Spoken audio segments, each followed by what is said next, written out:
Hey, what's up? This is Phil from All That Remains, and you are watching DaBelly.com.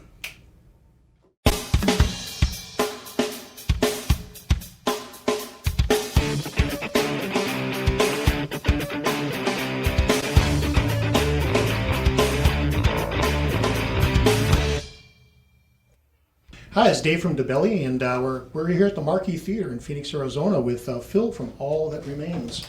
Welcome to the show today. Thank you very much. Thank you for taking the time. Well, no, thank you for taking the time. I know you guys are busy on the road, and it's an opportunity for us to kind of touch base. You're out touring on your latest album, The Order of Things. Mm-hmm. You've been out for about 9 months. How have things been on the road? Been good.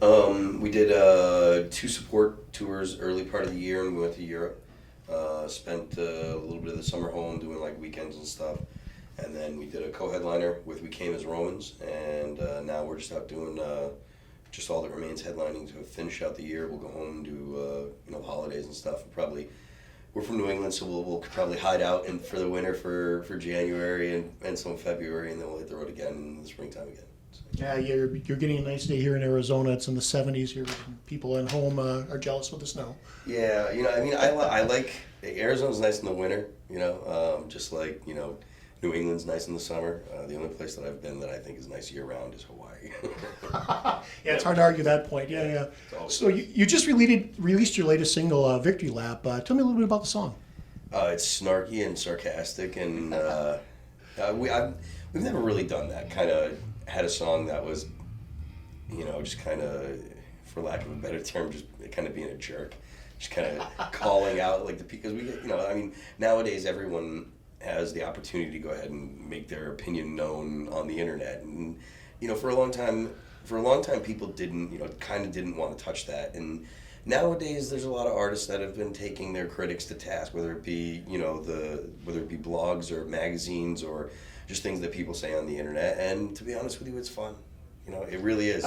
I'm the kind of guy that'll argue points. I'll argue for a position that I don't believe just to argue. I'll argue I'll be just to play devil's advocate. I'll argue just to argue because it's fun. So going and poking at people is a good time in my opinion. Let's see. Open those occasional cans of worms. I don't know, man. There's some people out there they get kind of vicious. That's okay. That's all right. People can say whatever they want to say, because we've heard it all, and I've heard it all. The band has heard, about as much criticism as a band can hear, and then because of the fact that I am a little antagonistic, I've heard probably far more criticism than most bands will hear in their entire career. So I'm okay with it. I got thick skin. Yeah, I was going to say this certainly isn't a career field for a thin-skinned person. No. So in the latest album, you worked with Josh Wilber. You wrote a little bit with him. You did the production on it. Tell me a little bit about what he brings to the table and how it improves a record when you work with him. He's got a really good ear and really cool ear. The way that he approaches writing and stuff is a little definitely different than we had done up until we worked with him, and he gave us a lot of really useful and cool ideas and different ideas for structuring songs, getting out of parts, getting into parts, and things like that. So he had a lot to do with the arrangements, and then again with the lyrics. That was the first time that I'd ever written lyrics with someone else.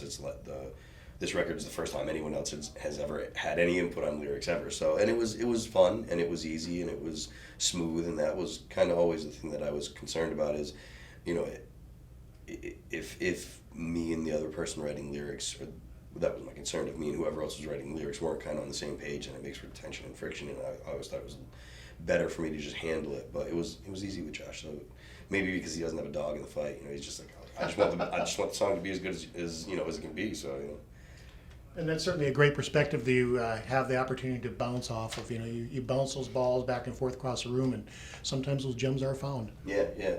It's cool to have, someone that is creative that's also able to be like, it's a little too cheesy, and have that kind of, that opposing perspective. It's nice.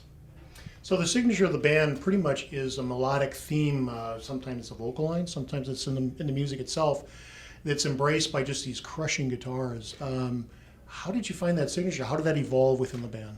We started as a guitar band. With the idea for All That Remains was because I wanted to play guitar. I was singing for a band called Shadows Fall, and I wanted to play guitar in a band again, and so I just started writing riffs. The guys in Shad kind of, at the time, the guys in Shad were kind of like, well, we kind of, we'll handle the guitar stuff. So I was like, well, I got all this stuff, so I might as well just start another band, and I figured I'd play guitar.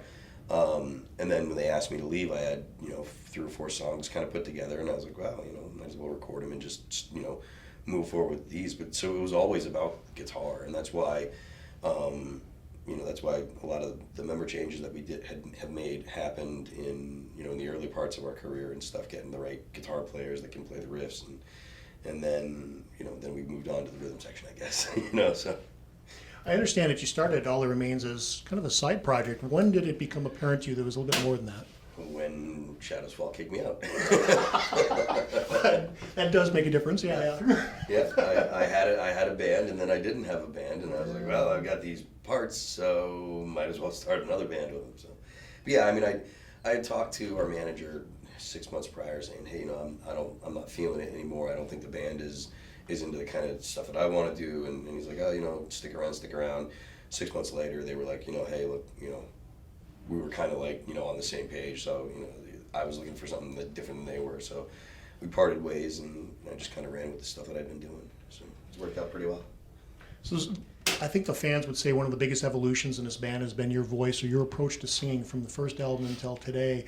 How has that evolved for you? Is this something that you continually strive for, or what were you at?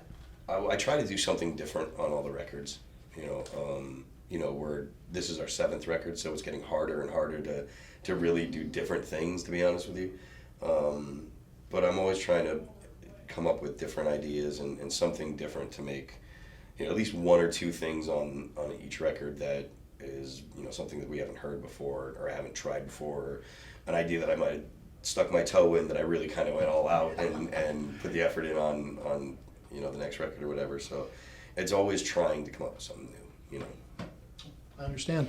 You recently had a lineup change. You added Aaron Patrick on bass. How did you find him? We've known Aaron for a lot of years. First time we went on tour with Aaron, he was playing for a band called Bury Your Dead. It was Bury Your Dead, All That Remains, Hatebreed, and Killswitch Engage. Wow. And this was probably 10 years ago. And that was the first time we met him, but we had a lot of the same friends, so we would see each other around on tours and stuff. And then he started tour managing, and he played for a band called Devil Driver, who was another bunch of friends of ours, and we did a bunch of shows with them. And he tour managed and filled in for Lamb of God, and he filled in for In Flames. And then we had a spot open for a tour manager, and he jumped on board and started working with us for about a year. And then Jeannie decided that she wanted to leave, and we were just like, you want to join the band? I mean, we kind of joked about it before. I mean, Jeannie being a female, when she got engaged, when she first told us, we were like, oh, next thing you know, she's gonna have a baby. If she has to go out for pregnancy, for maternity leave, fill in for her. And Aaron's like, yeah. So it was kind of a joke, but at the same time, we were like, well, if something ever happened, and then something did, and so we're just like, I mean, it was. Jeannie told me that she wanted to have a conversation. And you don't really schedule conversations. Yes, exactly. As soon as I got that, I hit up Mike and I hit up Aaron, and I was like, hey, Jeannie just said she wants to have a conversation with me in an hour. If she quits, you want to hire Aaron? And Mike was like, yep. I told Aaron, I was like, if Jeannie quits, you want to join the band? He's like, yep. So Jeannie called me and told me, she's like, hey, I'm leaving. I was like, okay, cool. Hey, Aaron, you got a job. It's funny how those things worked out. Yeah, right. Well, the last question I have for you is about touring. You've already mentioned that you're going home for the holidays. You'll probably be home through January. What's in store for next year? Right now, we don't have anything booked, at least not for, we don't have anything booked right now. We've been talking about the springtime festivals and stuff. That's probably when we'll actually get on the road again. So probably end of March or something like that. So I don't know if it'll be a sports slot. Hopefully it'll be a sports slot. We'd like to find a bigger band to tour with, especially seeing as this is the second headliner that we've done in 3 months. So, get out there and get in front of, new fans and stuff like that. So hopefully we can get a good sports slot and support and maybe do one of the festivals in the summertime, and then probably, fall we'll look at kind of cooling off and starting to write again. Well, thank you for your time today. Sure. Appreciate it. Thank you very much. Thinking my lips is once on walls. Someone talking